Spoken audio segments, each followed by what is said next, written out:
What's going on, everybody, and welcome back to another episode of TECspertZ. My name is Nick Green. I'm the News and Sports Director with WZMB. I'm Garrett Skillman. I'm the Sports Editor at the East Carolinian. I'm Caleb Johnson. I'm a reporter for the East Carolinian. I'm Ken Gates, Station Manager for WZMB. And we're in a little bit of a different location this time. We wanted to kind of help you guys out with the audio. We realized there's a little bit of some audio problems in the last two episodes. So we wanted to switch location up, see if this is a little bit better. You might see us kind of moving around to a few other locations during this time frame, so bear with us. However, nonetheless, we're still going to bring you a video every single week to talk about what's going on in ECU sports. That being said, let's go ahead and jump right on into this. Starting first with women's basketball, because we had a midweek game with women's basketball this week. Last Wednesday, we beat Wichita State 72-62, and on Saturday, we lost to Memphis 75-69.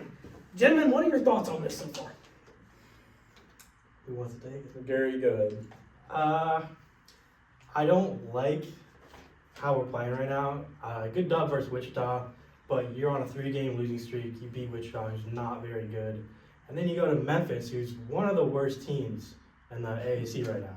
Yep. I think they're like 5 wins right now or something. That was our 5th one. Yep. Yeah, that's, On the year. That's pretty embarrassing. But give credit to Kim McNeil for the Wichita State game. She switched a 2-3 zone defense, made some good stops. We played really well in the second half of that game. So, I mean, as long as we keep up that play in the second half, which I don't think we will, we'll probably keep losing games. Ultimately, like I said last week, we're kind of at a place where we're just hoping that at some point we can get hot. 3-point percentage is terrible.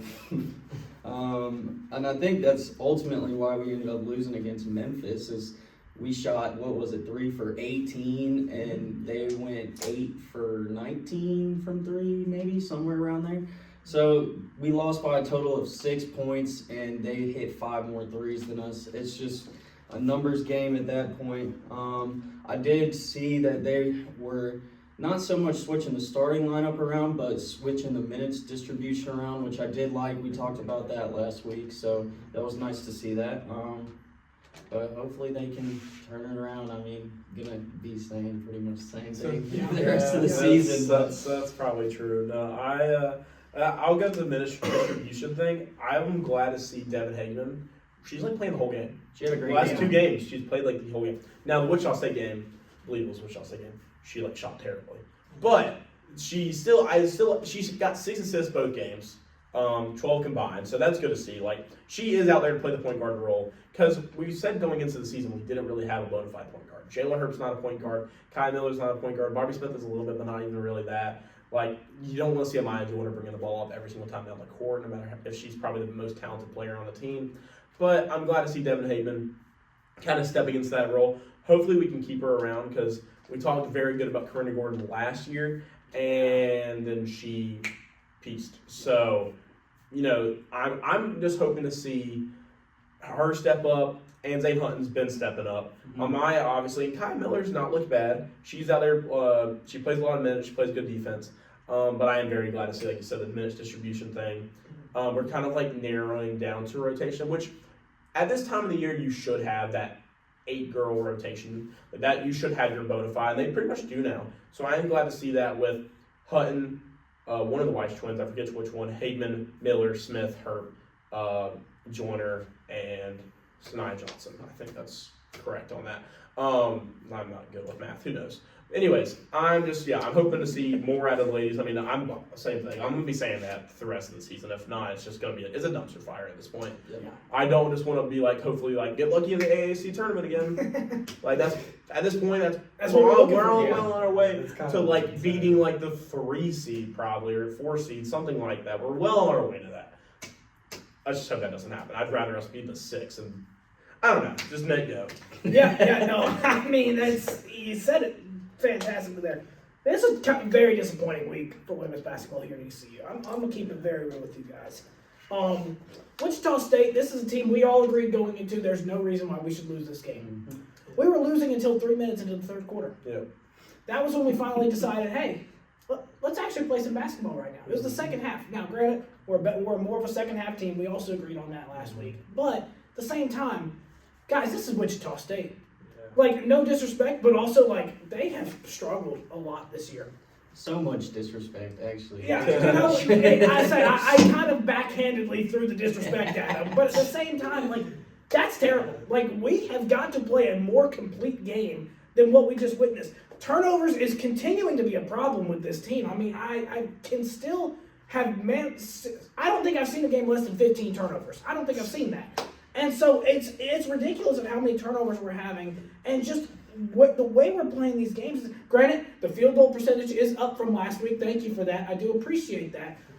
We're at least in a more acceptable range for field goal percentage. But at the same time, like you mentioned it perfectly, the 3-point percentage is where we got killed against Memphis. It's under 30 every single game. It's where we got absolutely killed at. 25. And it's 100% because we're rushing it, or like we'll have an open shot and we just can't make it. I don't know what the problem is with that per se, but it's terrible. I mean, gentlemen, this is and then the Memphis loss. Sorry, I talked about Wichita State there. Let's talk about the Memphis loss.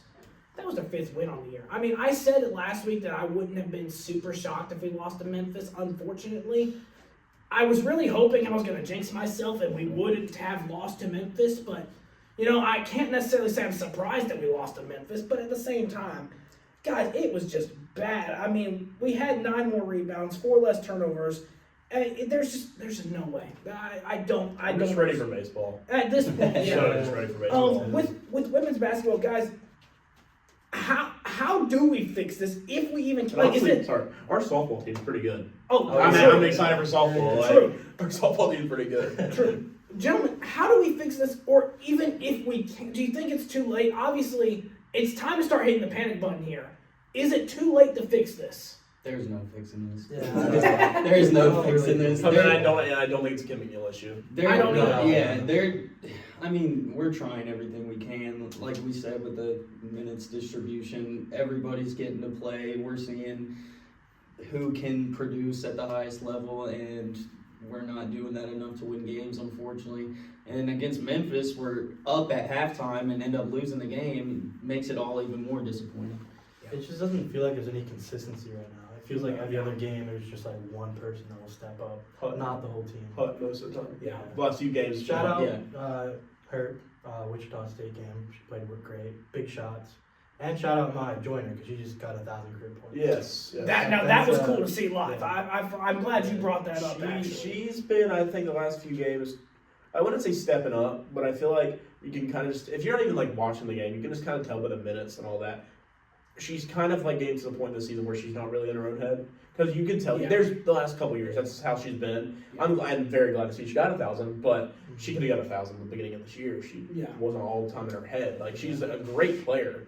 And, I mean, 1,000 career points, that's junior year, third year, like, that's nothing to be, that's crazy. Great. That's really crazy. I tell you what, it's the second time in ECU history that the players reached 1,000 career points for women's basketball. First one being Danae McNeil. Yeah. So, I mean, this is pretty She'll recent. go down in ECU history. Oh, 100%. But also, if you know ECU women's basketball, you know my Joyner, and you know she's like, oh yeah, happy, and then drops her head. Yeah. And it's just tough to see. It's unfortunate. I mean, because you're right. We could have achieved this a little bit sooner. But, you know, at the same time, an accomplishment is an accomplishment. You're one of 2. So, I mean, we're still very proud of you for what you've done. Thank you for bringing that up, actually. I actually kind of forgot that happened. But it is a very big thing that we do need to talk about on here. Before we move on to men's basketball, we got next games against UAB. By this time the video's out, that game will have already happened, so we'll kind of briefly talk about that a little bit. But UAB and then Tulsa on Saturday. What do you think about these 2 games? Yeah, Tulsa's always tough. Yeah. They're always a tough team. They have been the last couple of years. And then UAB, I don't know as much about them, but I know that CSU women's basketball, so who really knows? We could win by 20, but that's not going to happen, so. Who knows? We'll see. Yeah, I don't really know anymore. This team is so back and forth, it's not even funny. Yeah, gentlemen, I And you can just tell by the tone of her voice, look how kind of just like upsetting it is. Yeah, Because it's like we all know we have the talent to be good. Uh-huh. And even at the beginning of the year, we didn't look terrible. Like, Yeah. we really didn't. And against some like lesser opponents, but we didn't look bad. The last 10 games, we've probably had 200 turnovers. I know that's probably not true. That's not true. But like, you know what I'm saying? It's been a while. Like it feels like it. Yeah. feels like And there's been, you know, there'll be game 25. There'll be 25 turnovers and like probably 10 others that could have been. Yeah. Like, it's just Yeah, no, yeah, you guys are right there. Hit the nail on the head on the hammer. Hit the nail on the head on the hammer. You guys are right there. I was waiting for somebody to say it. I thought about it and I was actually like, you know what? Let me refrain this time. You're right. I'm the one who normally says it more than you. Yeah. And then you said it. I'm like, okay, never mind. I will say it actually. But we're gonna go ahead and segue into men's basketball now. That way we can kind of lift our spirits up a little bit. We'll hold back a little bit, but lift it up a little bit. We have a little bit more optimism with them right now. Yeah. Although we lost to Temple 98-94 in overtime. Gentlemen, we couldn't finish this game. I mean, simple as that. We simply couldn't finish. CJ Walker had 33 points. Talk to me, guys. What are we thinking? Unfortunately, it's just a disappointing shooting performance from RJ Felton. I mean, he had like 5 points midway through the second half. Ended up with 19 because we got the overtime period, but just couldn't close the game out. Couldn't make clutch free throws at the line. Couldn't hit the clutch shot at the end of the game. I'm not going to rag on him too much because it's RJ Felton, but it's just unfortunate. That was his shot. That's his shot. And we were leading for the entire game up until the last minute, and then they tied it up 76-76, and then we went to overtime. It's just unfortunate. You know, CJ Walker has his best game of his career, and George Riley has a great game. Like it was. I feel like it was a good team collective effort. It just shots didn't fall when it mattered. Yeah. I mean, that's a tough one. It's a tough pill to swallow there. Like that game, it feels like we had it on our grasp. That's one of the top teams in the conference. Their record doesn't show it because they've had some tough losses. I'm kind of surprised after beating Memphis earlier this year, and we beat them earlier this year. Like this team, that team is like a top. That's like, in my opinion, the third most talented team in the American, behind Memphis and UAB. Like that's a good The team. roster is constructed. Yeah, so Mashburn is a dog. Just a For dog. He has some tough shots, and he got him back in that game, honestly. And then Settle ended in OT. Yeah, but kind of my news about that one. yeah, Yeah. like we led 38 minutes, and then we tie ball game, and yeah, RJ, that shot, that's his shot. Like he missed it, and it's tough to see. Like you just gotta hope he hits it the next time, and he will, and because I believe in him. He's hit him this year, like Wichita State, like he's a buzzer beater 3. Like he'll get him the shots again, but. Outside of that, I'm like, because we're talking about the minutes distribution thing for the women's team. You're seeing that on the men's side as well. I think now there was probably 8 games ago where it was like, okay, it's like we have 8 guys that can start. Pharrell was starting games, Woodard was starting games, Malonga even.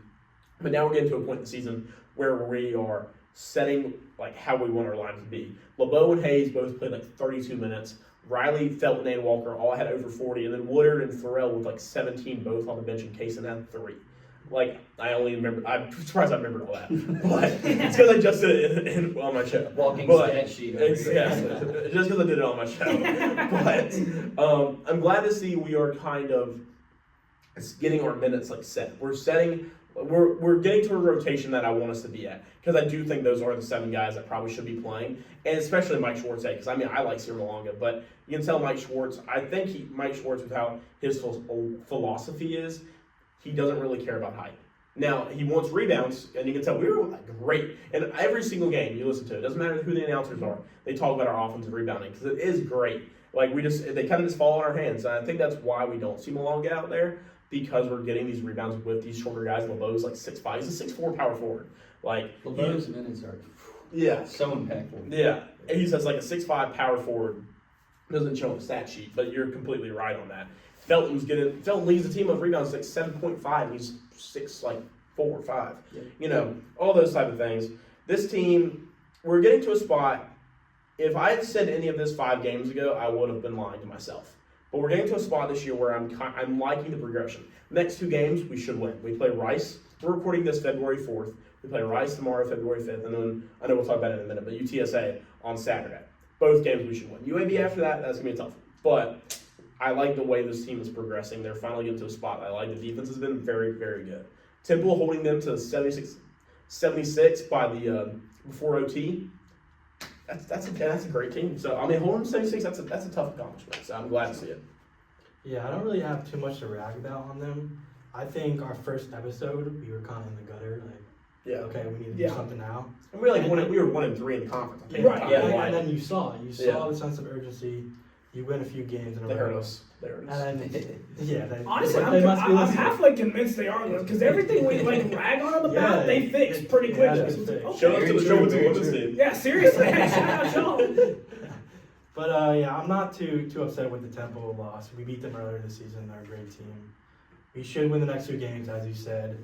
But then you got UAB right after that, which is that could be a loss. So I think you got to win these next 2 to establish yourself in the top 5 in the conference. Yeah. I was just looking during my show. Like I said, I predicted I think our conference record right now. I think to finish 10-8. I think 10-8. That's That's a good conference. That's better than what Schwartz has had. He's been 500 or like right below pretty much his It's past better couple than years. what he's had, and I would say this is less talent than what we've had in years. Yeah, and prior I agree. to. I think last year we had, and I said it Mhm. beginning like in the fall when For we sure. were talking about with Trayvon. That team last year way more talent. You know, you had 100%. Hayes, Felton still. You had Johnson. You had Asar. You had Pettiford. You Mm-hmm. had guys like very very good guys. And this year it's like we got a couple of JUCO guys, and I mean JUCO, and they both were great at the JUCO Oh, level. for sure. But it's hard to kind of make that step up, especially when your first year they both have. Pharrell's been good. We already knew Riley was going to be good. We Oh knew yeah, that. we knew Jordan Ryan was. Yeah, good, and you so- had Hayes bringing back, and you had Felton. CJ Walker, I think we all kind of assumed. Yeah. But, like, we didn't think as much about it. But this, Right. they've been good. I mean, I don't know. They have been, and that's a big shout out to them, big testament to what they said.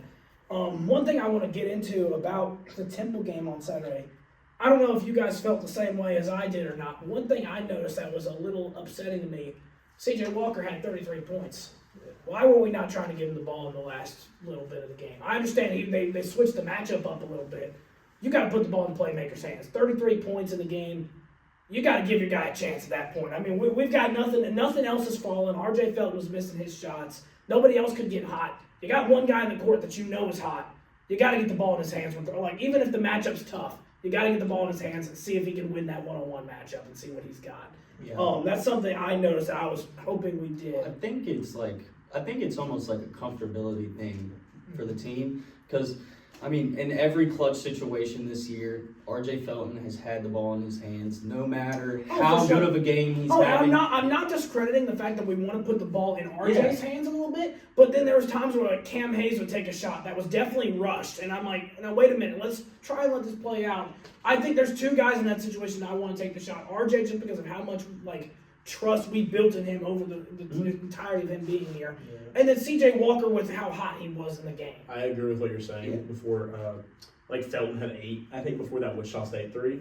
Like, you go into the ball in his hands. Yeah, Oh, it's 100%. it just came down to a little slight bit of hero ball at the end of Oh, the game. 100%. So you Like, can't be like that. like I said, I'm not discrediting putting the ball in RJ's hands per se. Yeah. It's more of just I think we I should agree. have looked to see CJ Walker a little bit more in the final. I minutes. 100% agree with you. But yeah, that was one thing I wrote down that I was a little upset about. And then guys, we're right in the middle of the American right now.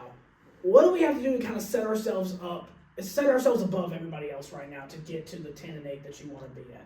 I think beating those lesser teams. I think that's all it is because I mean, like we have 5 losses right now, and I said we only want to lose 3 more.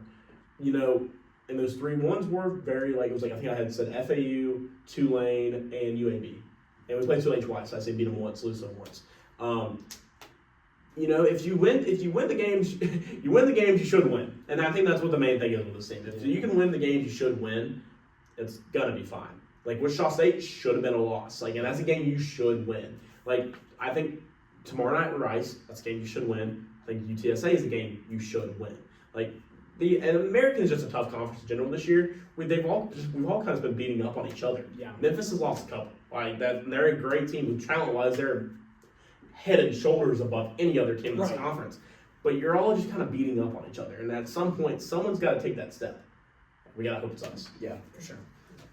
I think just to add to that too, just to beat the teams that we need to beat, I feel like I've been preaching this ever since we started this, but hitting the 3 ball with consistency for this team equals wins. If you can get over that 10 made threes in a game collectively, I feel like 90% of the time we're coming out with a win. So I feel like that should be a big focus because we're such a good team on the glass and defensively. Yeah, if you just look at it, I just want to search up the American standings. If you just look at it, Temple 6-3, Tulane 6-3, FAU 5-4, us 4-5, South Florida 4-5, UTSA 4-5. Those are the teams that who's going to take that next step to be below Memphis, UAB, and even North Texas. They're 7-3, but who's going to take that step to be that third team? Yeah. You got to hope it's us. Like we should have won against North Texas. We played a terrible ball game. We only lost by 9. Really 12 because that the 3 at the end. Yeah. But really 12. But that's like a team that we played terribly and we lost by 9. Right. So who's going to take that next step? And we just got to hope it's us who is going to be that 3rd, 4th, 5th best team. We got to hope some breaks go our way because sadly ECU basketball doesn't have those breaks typically go our way. For sure. And we've ragged on the players, we've ragged on Schwartz and that type of deal the last couple of years. But at times it's like you gotta hope breaks go our way. And that's just basketball. That's any sport. Oh, for sure. 100%. That's any sport. You gotta That's hope part of breaks the go game. your way. Gary, you have any Hit thoughts? the Hit the nail on the head on the hammer. You Yeah. said it perfectly. There you go. I think we can be that team. As you said, you gotta just beat the teams that you should beat. Mhm. And in the first half of the season, we didn't really do that. But I think the second half of the season, Gardner Webb. Yeah. that's embarrassing. I'm not gonna lie, I'm very glad we were on a break during that. 'Cause Yeah. if we would have had to come in here and record an episode after losing to Gardner Webb, Oof. that one would have been right along pace with the Charlotte one.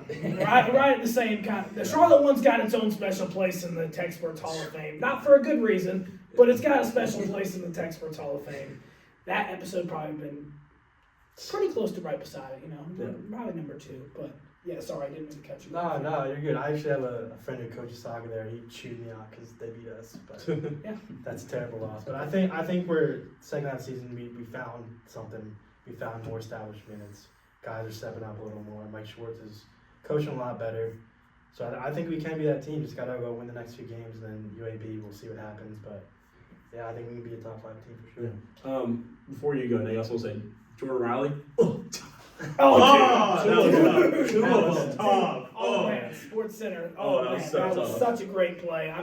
They should. I feel like he has one of those like every game. He has like one of those every game. He's got one slam dunk every game. That I'm like, man, that was tough to watch, and I like tough in a good way anyway. But that was a great thing to see. TUFF. The athletes on this team are crazy. Oh, Yeah. All these guys can jump out of the Well, gym. what's funny? So you saying that kind of leads me into what I was going to say about this whole thing to kind of set ourselves up is our starting 5 that we see on the floor pretty much all the time. Every single one of those guys in the starting 5 has games where they look fantastic. What we need to do is figure out, and I think what I think we need to do to set ourselves up is, all right, let's spread the ball out early, see who's hot right now. Because every now and then, C.J. Walker's going to be hot, R.J. Felton's going to be really hot. It's one of these guys is going to get you 20 plus every game. Yeah. It's looking like pretty consistently. Figure out who's hot, get the ball in their hands, let them score as many points as possible, and then we just trust the playmakers at that point too. C.J. Walker, R.J. Felton, and Jordan Riley. Trust the playmakers, and then find who's hot. I do agree with that because there is times, as much as I love C.J. Walker, 2 minutes in the game he's already taken 4 shots. 100%. This should not happen. Yeah. 100%. And then Felton's the same way. You got let's who knows LeBeau. Let's just throw him the ball. Right. Let's And then- that's how Let him it get is. his corner 3. Another Yeah, big- exactly. Another big thing, Set 'em up. slow the pace down. We do not, especially early in the game, we don't need to be taking shots 3 seconds into the shot clock. Let's slow the pace down a little bit, unless it's completely wide open and you think you got this, and if you're that confident, go for it. Well, Cam Hayes thinks 28 feet for him is wide open. Oh, I know. And it's So, like, no, wait a minute. like- Let's calm down here. Let's set something up and let's get a play going. We're best when we can play in the paint and we can play below the arc. And play fast and transition. Play fast trans. Absolutely. Yeah, That's when we're the best team. We're not this team who's going to dominate you from the 3-point line, although it's been successful recently. Yeah. That's not the team we are. Let's get to playing ECU basketball. Get back to what we're good at doing, and let's go win basketball games the way we like to do it. I think that's going to be what's going to set us above everybody I else right think now. real quick, I think those bad shots are what is leading to those 3-minute stretches where nobody scores. Yeah, 100%. You can't just shoot. And those because then we'll bad get shots. desperate and throw up another one. Yeah. And I completely agree with you on that. Guys, before we end this podcast off, we'll briefly talk about Rice a little bit, but we're kind of going to talk more about UTSA because you guys will already know what happened in the Rice game by the time this video goes up. But what are the expectations for both Rice and UTSA this weekend? Do you think we get 2 wins? Do you think we split? What do you guys think? From what I can tell, Rice is kind of That should be an easy win. They're 2-7 in the American. They're one of the bottom teams. I think they're like the third to last. I think it's like Charlotte, Wichita State, and then they're right above them. I'm not too worried about the game. It should be a win. UTSA, their same American record as us. They've lost a couple close ones. They've won a couple close ones. They beat North Texas. They've already split with North Texas. Like they've done some good things. I mean, Primo Spears is averaging 20 a game. He's a dog. He's there, RJ Felton, because his field goal percentage is not great either. But he's a great player, and I think we're gonna have to figure out a way to stop him. They have other guys who can do things, but like, I think figuring out a way to stop him is gonna be the key to success in it. But at UTSA, it's gonna be a dogfight. They're in the same boat as us. They're 4-5. They're looking to get back to 500. They're looking to, glad we are looking to make the steps to be one of the top upper echelon teams in the American. So I just hope it can happen. Yeah, couldn't have really said it better. Hit the nail on the head. Yeah. Rice, obviously, I'd expect us to win that game 10 out of 10 times. I think ESPN has us favored 76% to 24%. UTSA, though, that's a game I feel like anything can happen. Yeah. We're going to their place. It's a long road trip.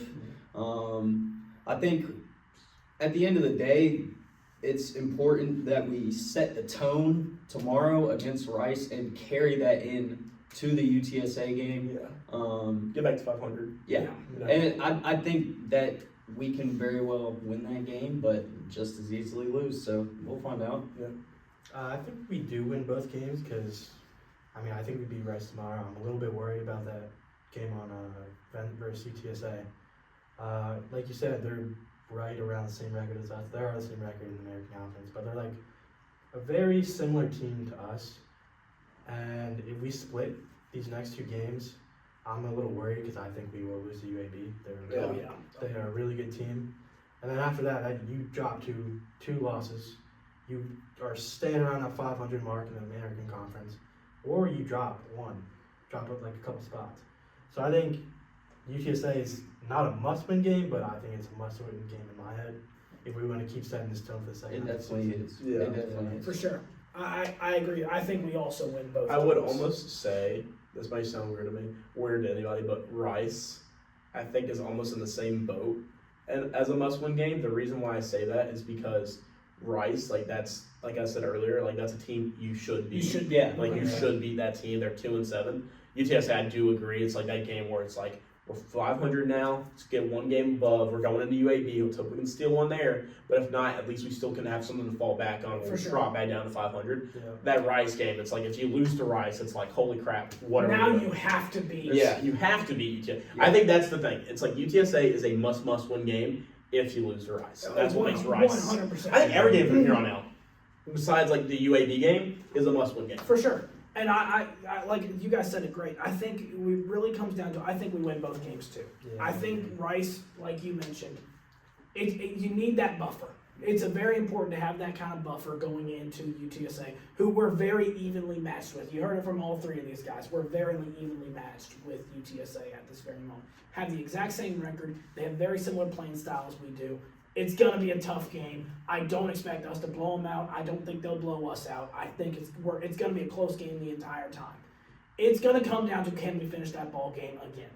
And that's what scares me a little bit, because we're not historically known for finishing ball games, especially in the close 2-minute drill. We're not good at that. Yeah. That's never been where we've been good at it. That being said, if we lose to Rice, we have to beat UTSA. So no way around it. I think Rice, we should take care of business there. If we want to be a competitive team in the American tournament in March, we definitely have to beat Rice and kind of prove that, hey, we can at least beat the teams that we should beat. Now, when it comes to the teams that we're pretty evenly matched with, obviously we want to beat those teams, but beating Rice gives us a little bit of a buffer, and then if we beat UTSA too, that gives us a very big buffer going into UAB, which we are heavily favored to lose. Yeah. We're not favored in that one whatsoever. So I think you guys said it great. I think that's kind of the expectations I've got going into this weekend. But we will find out what happens this week, and we'll be back with another episode next week. Thank you guys so much for tuning into this week's episode of TECspertZ. We'll be back with another one next week to recap what happened and talk about UAB a little bit. But until then, go Pirates. Peace.